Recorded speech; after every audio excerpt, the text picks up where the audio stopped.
Hello, everyone, and welcome back. It's Friday Night Writing. My name is Angie, and this is Byte-Sized Booksmith. I hope you guys had a good week this week. My last 2 weeks have been a little bit odd. My husband fell off of a ladder last week, and so instead of spending time with you guys last week, I was bringing home my husband from the hospital. So it was not a good week. I am very glad to be back. And this is the second to last video in this project. So definitely, if you guys have any questions, please get them out, share them in the chat, add them to the videos. We are going to be moving on from here and working on some other stuff. So the goal of today is we're going to be talking about editing. Not only are we going to be talking about editing with AI, but we're also going to talk a little bit about human feedback as well. What are some tools? What are some prompts that we can use? And I already said hey to Christina. Hey, Emery. Master Tamari, always a pleasure. Alicia, glad to see you. I'm especially proud of Alicia. I got an amazing storytelling workbook from her that I can't wait to dig into. So, story selling as opposed to selling. Good stuff. And if you want to, Alicia, you want to go ahead and share your Substack, that would be awesome. But yeah, we are going to talk about editing, human feedback, and then next week, we're going to be talking about covers, keywords, and blurbs. And if there is time, we will also talk about formatting. So those are, that's what we have coming up. Just Mesha, hello, nice to see you. So let's go ahead and we'll dig in. And let's go here. I'm going to be, oh, hey, Jim. I'm going to unfortunately have to say that I didn't get any writing done. I have been overwhelmed with taking care of someone and running up and down the stairs, trying to get back into working. So I have not done any writing since I finished chapter 18. So after we met the week before last, I did figure out how to fix my issues with that chapter, because when we sat and wrote together, I found all kinds of problems with my plan. And actually, if we come back here to week 13, you come down here, how I figured out what I wanted in the scene, you can actually see in my Claude chat, and it will walk you through how I figured out. Basically, I didn't know what I wanted to happen in the scene, and this is how I figured it out. So I definitely wanted to be as transparent as possible with you guys so you could see. But sometimes, what you put together is just going to be complete crap. But sometimes it gives you kind of an idea of what you do want. So it helps you figure out what you don't want, and it helps you figure out what you do want. So, and I was able to use something from what we drafted in week 13 to figure out what I did want. So I was really excited about that. So let's go ahead and we will dive into this week's content. So I really wanted to kind of shine a light on editing. Everyone sits and talks about, hey, I need to edit. Or, hey, are there prompts for editing? Or, how do I edit this thing? But it's not just one thing. Editing isn't a single step. Editing is a series of layers or levels. And so I went through and I put together a list for you guys. So these are the different layers or levels of editing.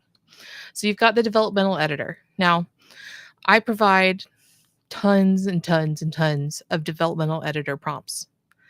Why do I do that? Because it is the first layer. It is the first level. So the developmental editor prompts that I give you usually are tied into a specific genre or a category or a several categories kind of put together that I know are going to um, what's in there is going to fit well in the Amazon catalog or KDP. It's based on not only metrics, but also other information that I've gleaned from, recent releases. So, but that is the first layer. That is our developmental edit. So after that, you can use what's called an alpha reader. And I've actually got a prompt after you scroll down a little bit for doing your alpha reader. Some people are going to use a alpha reader that is a human, and that's awesome. Some people are going to be able to use the AI as an alpha reader as well. It just depends on what your needs are, how new you are to the process, and what is important to you. And Jim actually has his book out to the alpha reader right now. So way to go, Jim. Okay, so next is the structural edit. And, you can read through here. Does the story flow? Does the plot flow? Is it logical? Do the scenes connect well? Or is it, kind of what we get when we work with the AI and we have our AI assisted stories is sometimes it kind of feels a little bit rushed. Sometimes it feels a little bit kind of like it just dropped off a cliff when you go to transition from one scene to the next scene. So this is the kind of stuff that you're going to catch in a structural edit. Next is the line edit. And that is where you're going to focus on your clarity, the style. So is it you or is it Claude? And I will tell you, this story, as I've been writing it, it's way too close to Claude and how Claude writes for, my purposes. I would definitely do a lot more editing and, if I was planning to publish that story. Okay. Does the dialogue flow? Think about the words that you're using. How many times have you used the word precise? I know that's Emery, that's one of your words that you just can't stand is precise. I'm getting there with you. Cannot stand it. Or precision. Let's see. Beta reader. So beta readers, you're getting close to, where you're ready to start thinking about publishing it. You're starting to think about, okay, what is going to be my plan going forward? Maybe you're thinking about that cover of the keywords or the blurb. So your beta readers are, they're supposed to be a subset of those readers that you want to serve with your story. They're going to be able to tell you, do they like the story? Do they like the characters?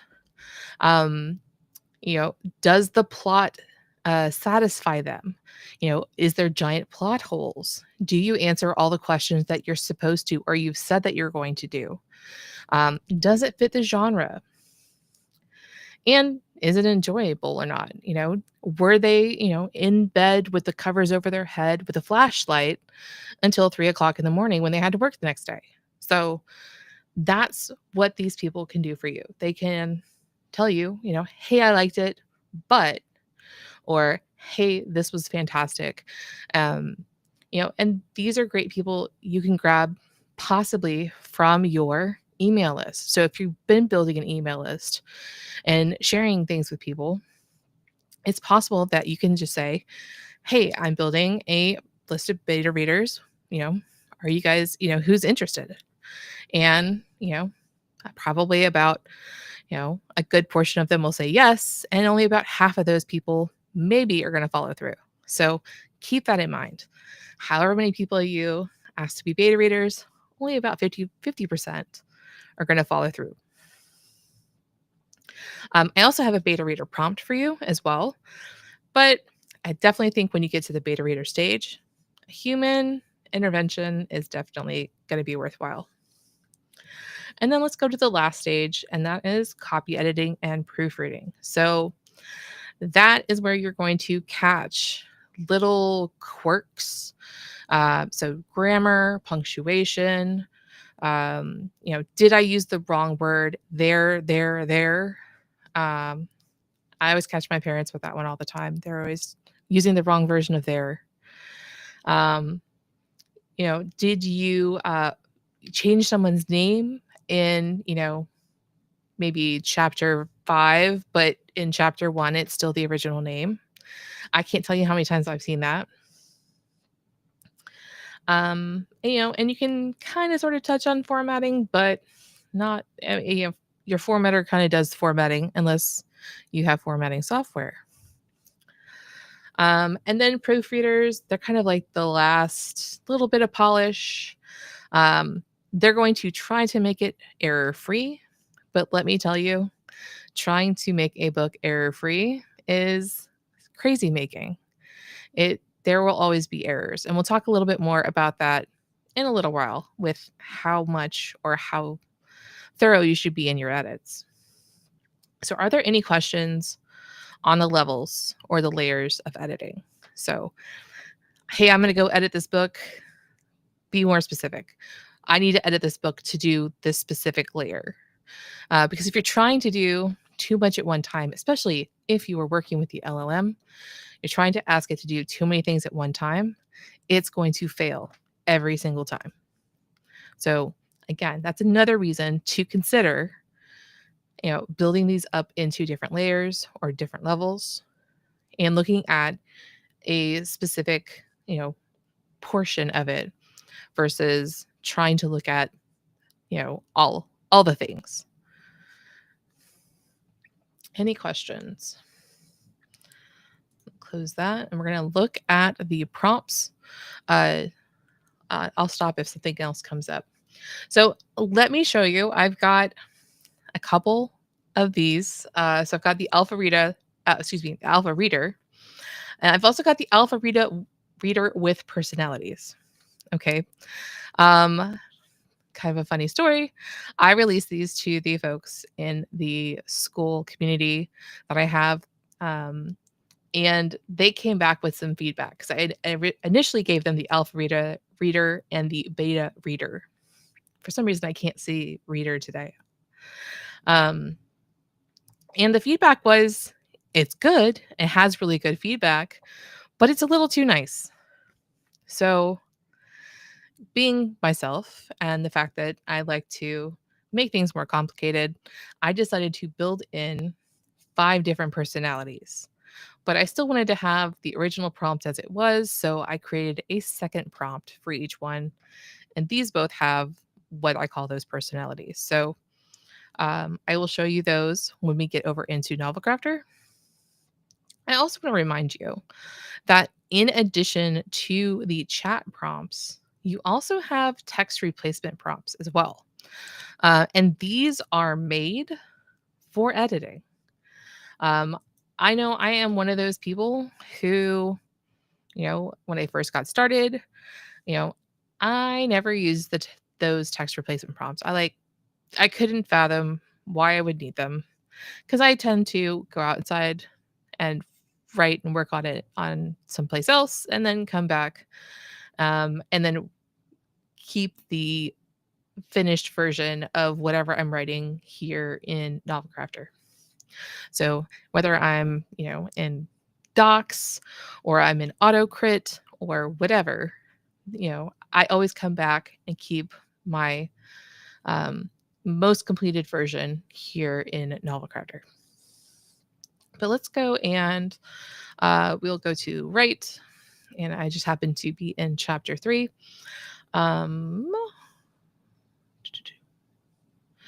Actually, let's come here and we will look actually at my text replacement prompts. So I've got one that says continue. Okay. This is more of a writing prompt.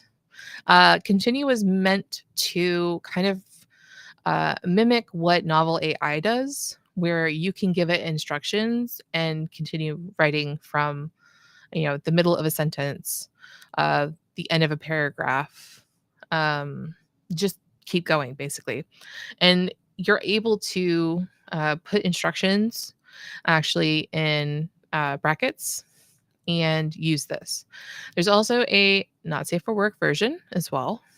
And um, I'll let you guys discover that. You can actually get it from the Novel Crafter Discord if you're interested. Um, Describe is a way that you can add more.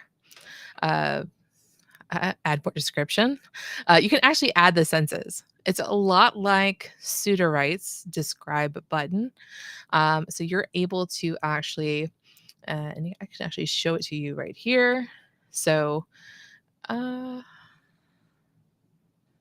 yeah, you pick the context and then you can describe all the senses. You can describe the sight, smell, taste, touch, sound, or you can add a metaphor or simile, or you can type in here what you want. So you want sight and you want sound. You can put them both in here, and then it will add that for you.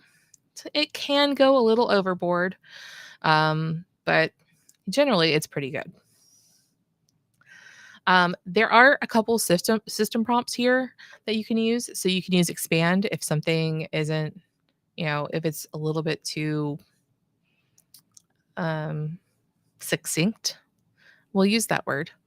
Um, I've got a couple interesting things here. We'll just skip over those, but there is also rephrase, which is a system prompt. So you can actually take something if you don't like the way that it's written and have it rewrite it for you. You can shorten. So you're shortening it by half, a quarter, or a single paragraph. So maybe it mansplained something and you want to kind of bring it back in. Or we have what's called unfluff. Now, unfluff is a prompt that I worked on with a professional author who's making money. She had originally really liked the old shorten prompt, but she doesn't like the new shorten prompt for, from the May 2025 update. So what we were trying to do is try to basically lighten the amount of fluff that the AI adds or streamline the prose just to make sure that it hits all the beats, but it doesn't have a bunch of bloat from the AI being, well, the AI. So it does add a bunch of things that you don't necessarily need. And so we just wanted to be able to remove filler words, condense things down, but we wanted to make sure that things like dialogue was verbatim, and we didn't really alter anything that was like wordplay. So that is this unfluff prompt. All of these are right here, except for the not safe for work ones, which, like I said, you can get those somewhere else. Any questions? Otherwise, we're going to go and play with these. And I'll show you the personalities that I built. And grab some water.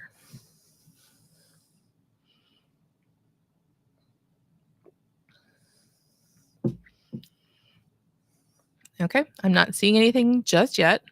I realize that I'm probably a couple seconds ahead of you guys. So if anything comes up, just let me know and I will take a look at it.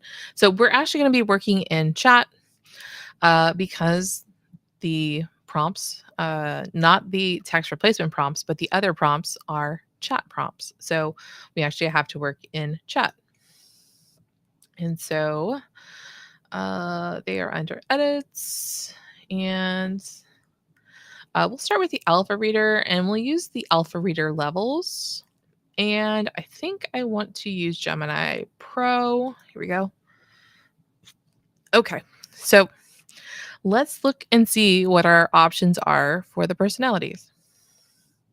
So we've got analytical, we've got brutal, we've got cheerleader, constructive, and we have the genre purist. Okay. Um, Feedback I've gotten thus far has been that the best ones that people have found have been the analytical and the genre purist, as far as not beating around the bush and not trying to, be overly friendly. Um, Brutal. I heard it was okay, but it wasn't enough. I created one that was even more brutal, and it actually spent more time putting the author down than it did actually providing feedback. So the extra brutal version has not been included because it just was bad. So, and I'm not here to rip down people's self esteem. But yeah, it was pretty much talking trash about you, the author, not actually giving true feedback. So we'll go with the analytical. And let's pick a chapter. We'll go with let's go with chapter 17. That was a big chapter, or I should say scene, because again, I write in scenes. Each scene is a chapter in this case. So we're going to use the analytical version on 17. That is when we need a brutal cheerleader. Yeah, I don't even know about that. Like, apparently the cheerleader just spent too much time like lifting you up. I mean, you're gonna need a cheerleader sometimes, but when you're trying to get good feedback on your story, that isn't necessarily helpful. So we'll do the analytical, and we'll say, please review. And I will go ahead and hit send. And again, this is Gemini 2.5 Pro. Earlier, there was a Claude outage, and we can try Claude and see if it'll work. I'm not sure. And Gemini always takes a few seconds to think, so we'll have to give it a minute. Okay. Oops. It's going pretty fast. Okay. Hello, I am excited to provide my analytical feedback on this scene. The following is a structured breakdown of my reader experience. So it's going to give you first impressions. Then it's going to talk about confusion points. And these are pretty good.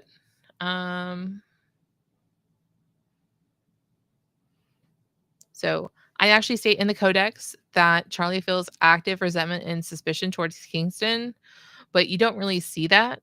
And I can completely agree with this statement that it kind of comes in and out and in and out. It really waves through what I've written so far.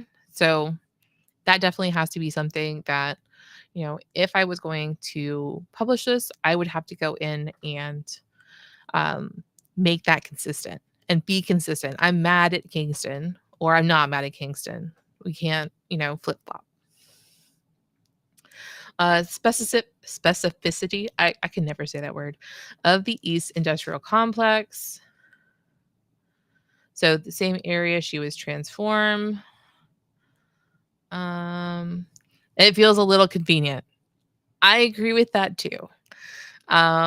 Initially, it was in the same exact place. So the place that she was turned was actually where they found the body of Dylan. That was the initial plan, but having two warehouses, both called warehouse, was causing a lot of confusion. So I ended up having to change it to warehouse C and warehouse A. It was like a whole thing. So maybe not have them both, you know, attacked in warehouses. Lesson learned. Got it. Thank you. So character reactions. So it says that they are well defined and consistent in their established profile, with the exception of she's not mad enough in Kingston, obviously. Pacing. So it's methodical and effective, mirroring the structure of a formal investigation. Awesome. I could go through and, read through this and get some better, you know, thoughts on this. So believability. So within the established rules of the story world, the scene is highly believable. That is a good question. If you've already established what your world is what you have created, does it make sense that it was there? Emotional impact. So effective moments, we've got empowerment. So for the first time since my transformation, I felt completely in control is a powerful, culminating statement that provides a satisfying emotional payoff for the scene. So, yay, raw. Okay, so favorite and least favorite parts. Now, you have to take this with a grain of salt because remember, you're talking to a giant database of words. This isn't anything that has any kind of conscious thought. It isn't a true person. So again, the favorite or least favorite parts. Yeah, take it with a grain of salt. So my least favorite aspect is previously mentioned lack of internal commentary from Charlie regarding Kingston's presence. Given the high stakes nature of their established relationship, its absence feels like a missed opportunity to reinforce character dynamics and unresolved conflict. It's good information, but whether or not it's our favorite or at least favorite remains to be seen. So it also gives you some other notes. So dialogue is efficient. My primary suggestion would be to consider weaving in a brief internal acknowledgement from Charlie regarding Kingston. So it's kind of keeps coming back to that part about Charlie and Kingston and her not being consistently mad enough at them, or him. You can actually continue having this discussion, and going from there. Okay, so let's try another one. Let's go here. So the other prompt we have is actually the beta reader, and it's looking at different information. So we've got the beta reader and the beta reader levels. Oh, Gail, we actually only are going to go for an hour. So we've got about 30 minutes left. And it's always recorded. So if you need to go, 100% understand. You can actually come back, watch through it. I also include the recordings here on the page for people to review later. So if you've got to go, I completely understand. And the beta reader levels are the same level descriptions. It just has different questions. Okay, so we're going to go back to the chat. Oh, thank you. So we're going to go here and we'll go to, this is under edits, beta reader levels. Let's do, you know what? I don't think I put GPT. Oh, I did put GPT-5 chat. We'll use that here.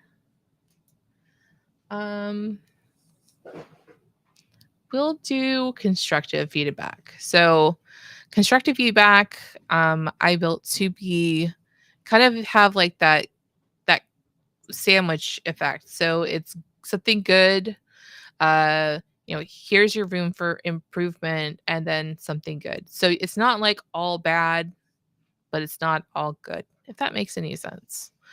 And I'm just going to use the same phrase to get us started. Please review. And we will use chapter 18, which is the last one that I wrote. And let's see what GPT-5 chat has to say. I will be honest, I haven't used GPT for this yet. So we'll see. I tend to stick with either Claude or Gemini. Okay, so got it. I've gone through the scene carefully, keeping in mind the genre, Charlie's arc, and the themes of Dead and Delivered. Here's my feedback, organized by your requested categories. Awesome. So, reader enjoyment. Again, very engaging, stormy infiltration into Warehouse C that had a strong atmosphere and sensory detail. Okay. Oh, really drew me in. It's always fun when it has a personality. I found myself reading faster during the discovery of Dylan's body and then slowed down with the revelation of her slayer's complicity. It balanced detective mystery with supernatural horror tension very well.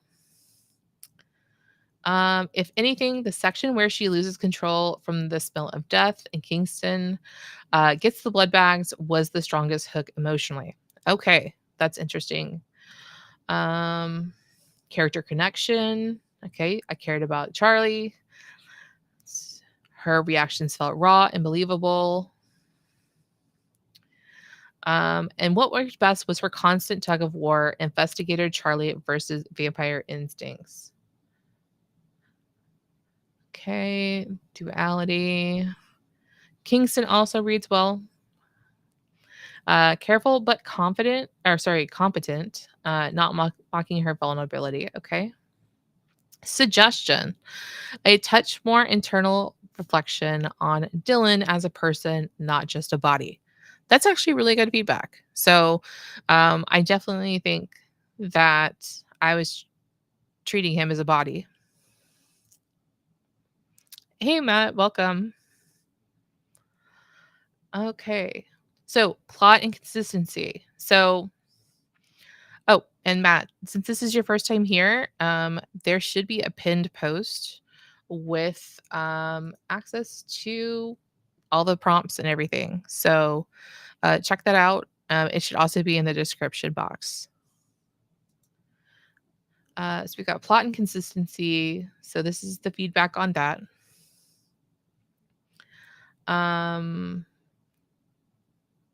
The floor plans lead them to warehouse C is logical. Okay. No major inconsistencies. One minor note: Kingston running out to the car to grab blood bags mid crisis felt a little convenient. I agree 100% there. And actually, I had run this through a couple other times with different personalities and different LLMs. And not only did it say it was a little too convenient, it also said that it kind of broke the flow. So that would be definitely an area of improvement. It says it doesn't break the story, but I disagree. Hinting that Kingston stalked the car deliberately is a contingency. Yeah, no. She was stressed out and she had her blood with her because remember, she's only been a vampire for like 4 days. And if she doesn't have blood with her, Kingston's going to be a juice box. That's all I'm saying. Okay. So pacing and flow generally strong. Okay. The only place that sagged was cataloging some of the architectural details. Okay. I could agree with that. Cut one of the two statements about the floor plans were precise and matched reality. So apparently we stuck on that a little too much. And I would 100% agree with that. The LLM on that one just really wanted to dig in. Okay, so genre expectations. So does it deliver? Absolutely delivers for urban fantasy mystery. Fantastic. Nothing felt out of step with expectations. Woohoo! Gold star. Everyone gets a raise. So emotional and thematic resonance. Let's see.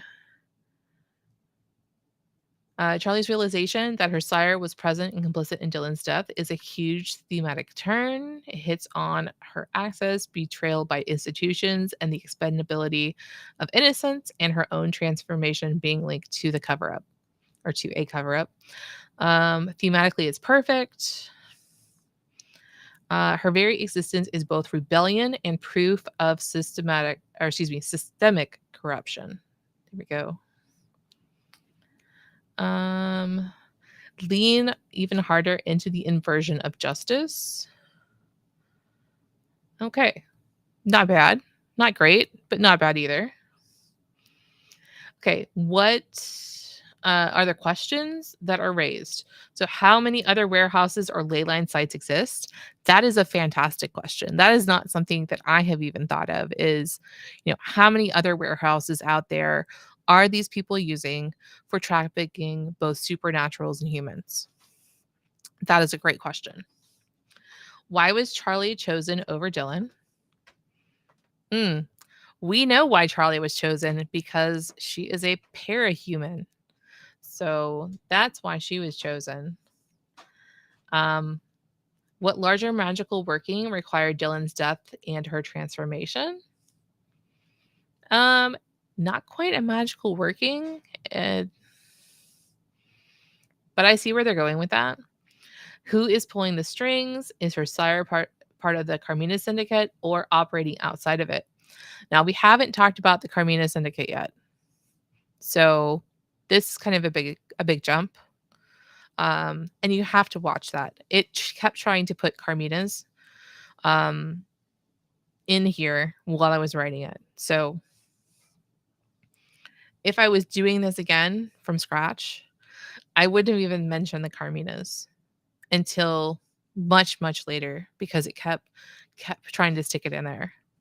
Also, I wouldn't have mentioned Dylan either because I can't tell you how many times I had to rewrite the first couple chapters because it just kept putting Dylan in the story. Dylan's not in the story until she's actually at the dead letter office. And so definitely taking a lot of lessons learned from this one. So biggest question is her investigation truly autonomous or guided toward a trap? So good question. More or less of a trap, but she's definitely being led in a specific direction by people who want her to catch the bad guys.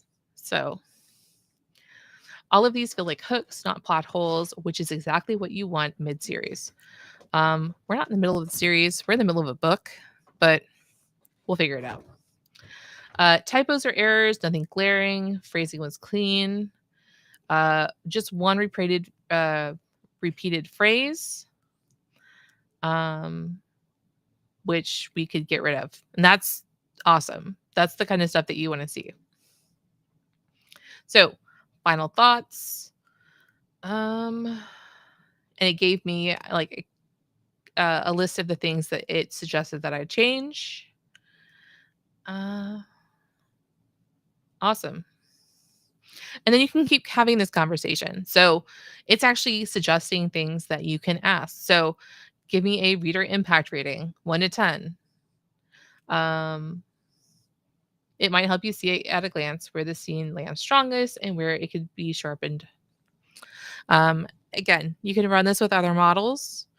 Again, this was the constructive feedback one. We tried analytical. But I would just run them all, see which one you like the best. And I think some will do better with some projects versus other projects. So just see which one works best for you and go with it. So any questions about the prompts themselves and using them? And I'm going to grab some water.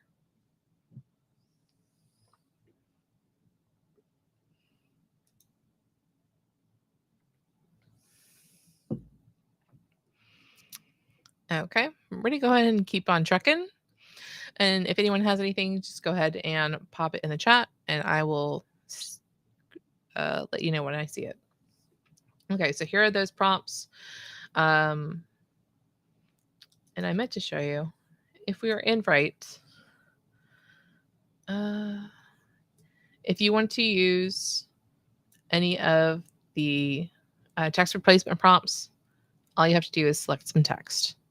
Then you can pick which one you want to use. I think there's a minimum of 4 words. Actually, it doesn't even exist anymore. Oh, actually, yeah, it does. Here we go. Yeah, 4 words before it actually pops up. So if you're using the continue, you need to have at least 4 words in there. And I will tell you, the continue prompt is amazing because you can come in here and let's actually go to a new chapter. I don't have a new chapter. Now we do.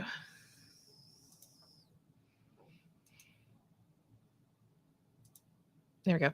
So you can come in here and just put in brackets. Charlie arrives at her apartment and what's his name? Vance is standing there and tells her to drop the investigation. Okay. Now, I put these in the brackets because that tells it that it is instructions. So I can hit continue. We'll use Sonnet.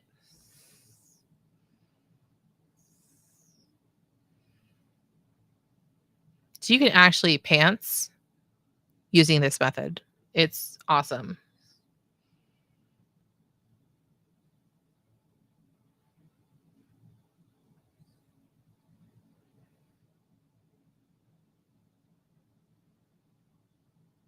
Oh, wow. It's going quite a bit.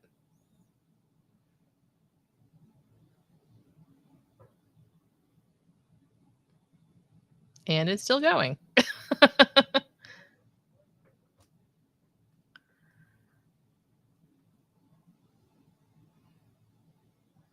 Okay, so I wrote 827 words.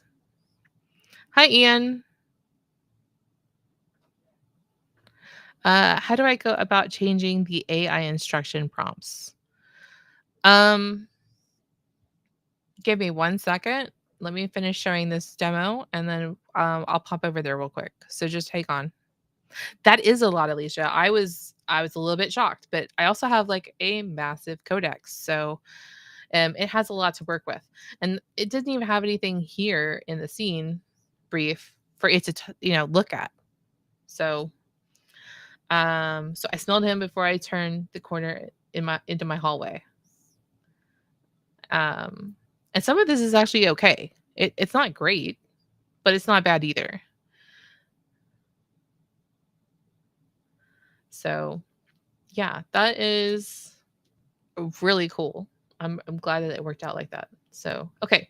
So Ian had a question. Changing the AI instruction prompts. Okay.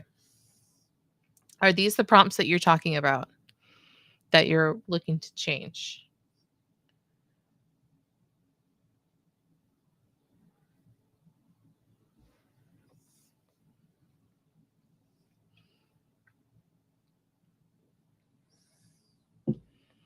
And while we wait on the feedback from Ian, let's pop back over here and let's talk about very briefly editing software. Okay.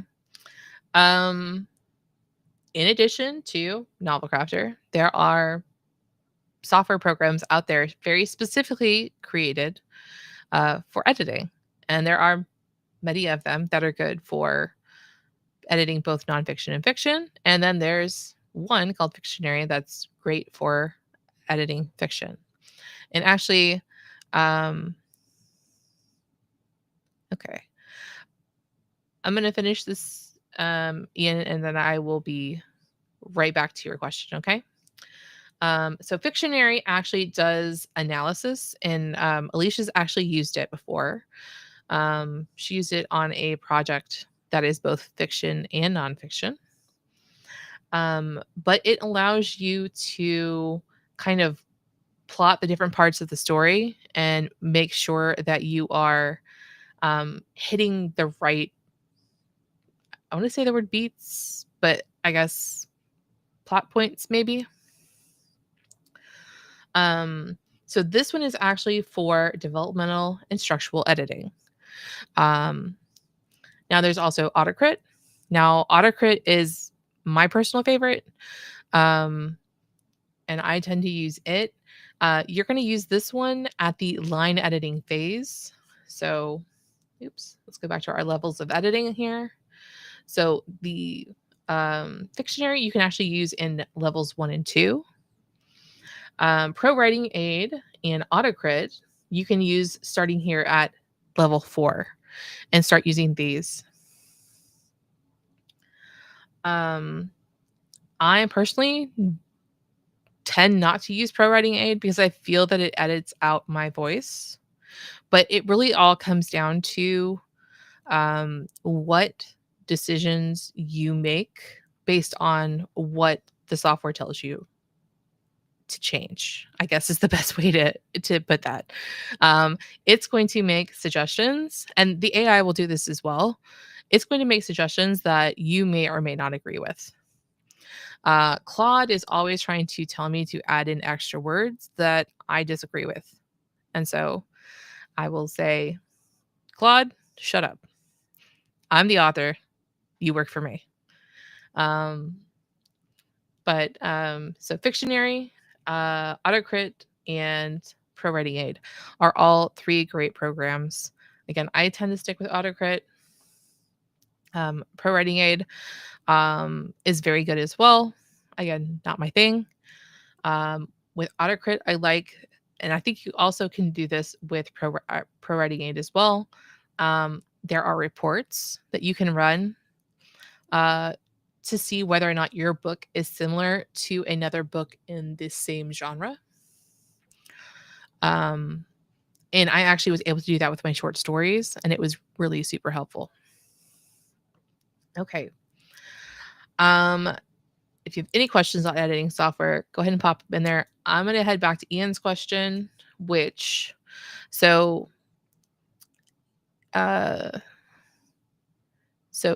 when you give it a set of instructions to follow like you are a fiction writer. Okay. There are 2 main places where you give it instructions. So you give it instructions when you are writing. So that's called scene beat completion. So you're telling it how to basically write the prose for you. The other place you have is the workshop chat ones. And this is when you're actually in the chat and having a conversation with the LLM. So as far as, how do you change the instructions? Let's just go into a prompt. We'll go into the urban fantasy mystery prompt. And it is quite lengthy because, again, I pulled in a bunch of market information.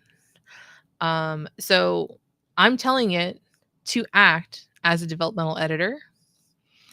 I tell it what it has experience in, and I tell it basically how to respond to an author.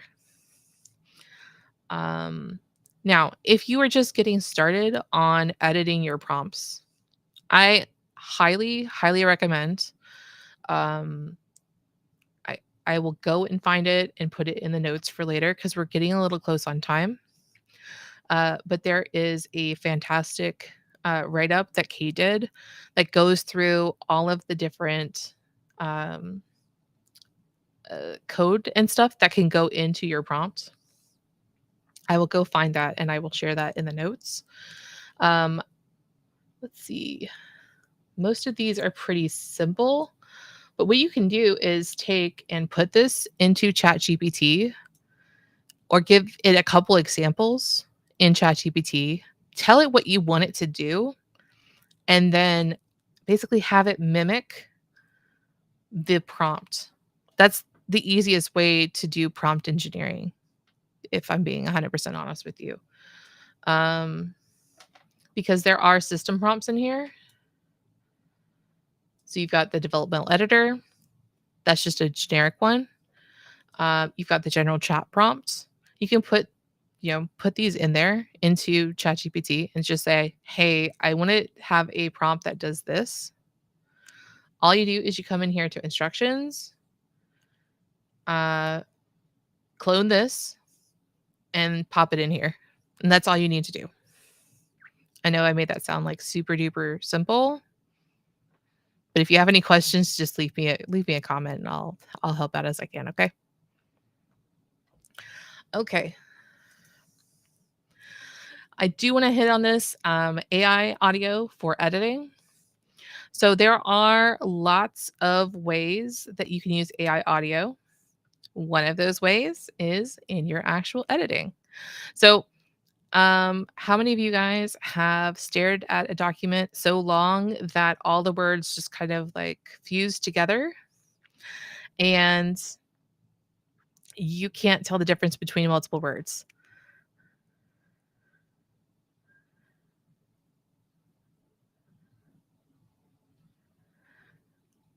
Sorry, I was reading a comment. Dan Ray, yeah. Hiya. Um, why do I use AI to edit and to write? Well, I actually use it as an assistant, and I also use it to kind of help me create my rough draft faster. And then I can go back in and give it my voice or give it more of my voice and get through it much, much quicker.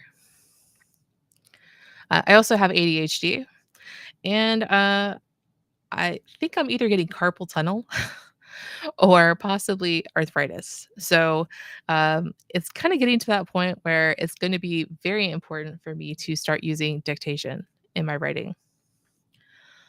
Um, but back to AI editing, sorry, AI audio for editing. If you listen to the words, it's possible that you can catch things that you may have missed while you were editing before. Um, it's not going to catch things like that have a similar sound, but um, there's other ways and other things that you can catch. So there are some free options here, including Chrome extensions. I believe Natural Reader does have its own Chrome extension. And then there are also some paid options. So Natural Reader also has a premium version. There's also Speechify and then 11 Labs, which is kind of pricey, I will say, especially if you're using it for editing purposes. But to each their own. Okay. And yeah, it's I can't tell you how many things I've caught from listening to the book audio. Now I can do this in AutoCrit, but it only allows me to select a small amount at a time for it to read back to me, and it gets really annoying when you can't just keep going. So that is unfortunately one of those things about AutoCrit. You're welcome, Ian. Emery says text to speech when I'm editing has been a lifesaver. I totally agree with you. Uh, Dan Ray, yes, I wrote before AI came out and was a thing like a long time before. And I published books before as well. And um, it definitely helps um, get you out of your head. It helps you plot faster, I will say as well. Um, so there's a lot of benefits. There's also a lot of things that maybe aren't great either. So Gail says, I love listening to my manuscripts with a digital voice. Um, I wanted higher quality voices than the free one, so she got Speechify. Awesome. I'm glad to hear that you're using that. Alicia, well, of course, Alicia's going to talk about audio because Alicia's voice is available for people to use to publish audiobooks. Yes, AI to audio is awesome. I think AutoCrit has a reader. Yes. Christina says, Word has read aloud. Yes, they do. I just don't use Word that much. I actually prefer to use um, Google Docs. It's just so much easier to transition between um, computers. But yes, it is there on Word.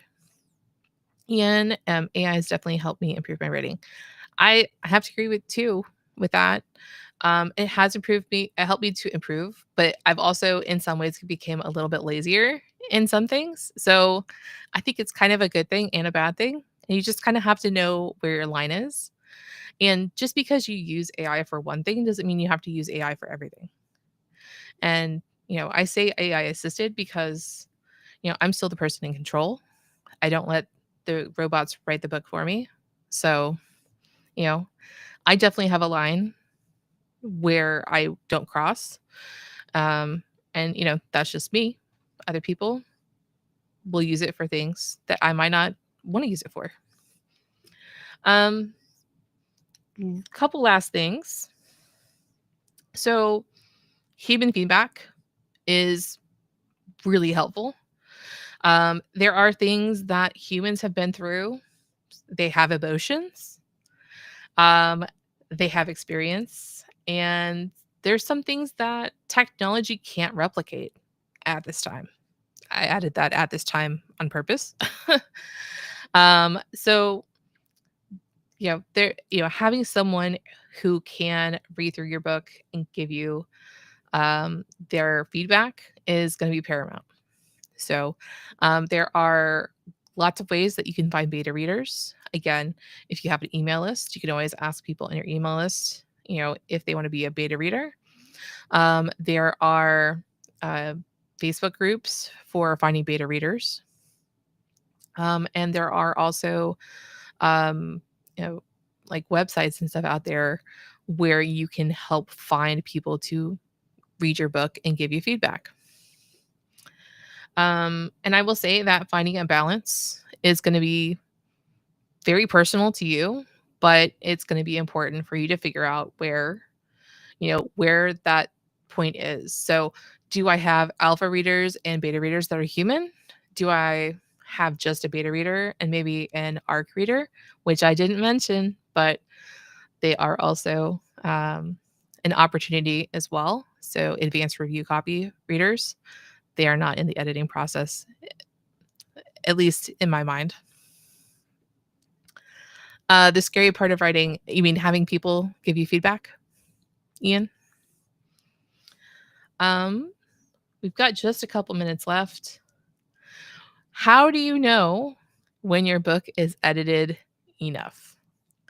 I want to end on this because I know some people who are procrastinating through editing.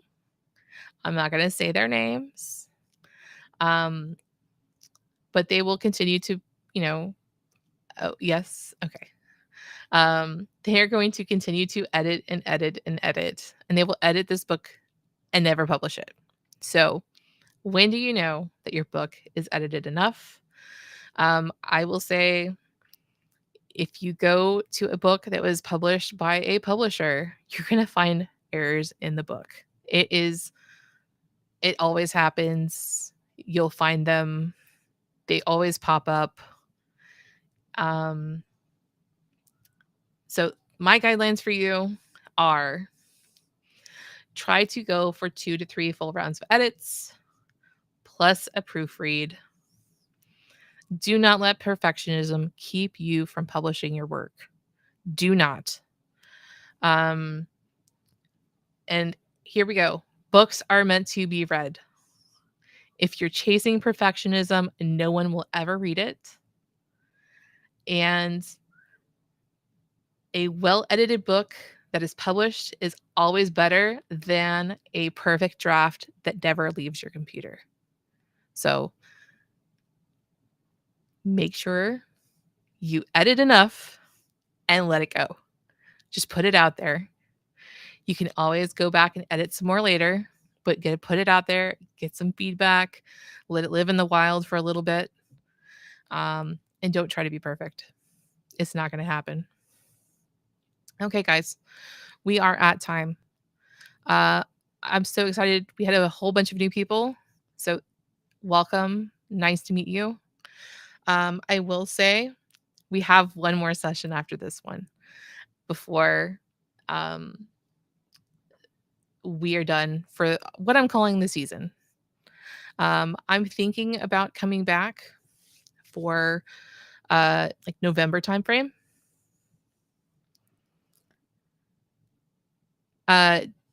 Dan Free, I don't actually have a course. This is just a stream. You can actually access the Urban Fantasy Mystery Project anytime. Here we go. Oh, Australia. Is it morning there? I guess it would be.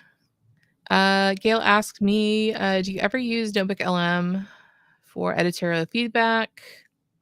If so, is it pretty good? Thanks for the vid. You absolutely could. And what I would do is I would write a very specific prompt for that. You can basically tell Notebook LM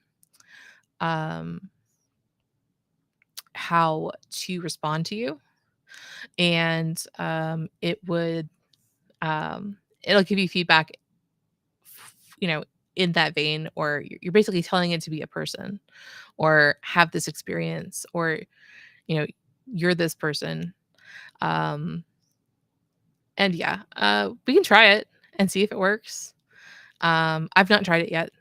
I think it would be interesting, definitely, because you can actually put the whole book in there. Yeah, that'd be kind of cool. Okay. Well, I am gonna go and get started on my evening. Alicia says yes, done is better than perfect. 100%. Any last questions? I think my son was down here at some point looking for me too. Kids these days.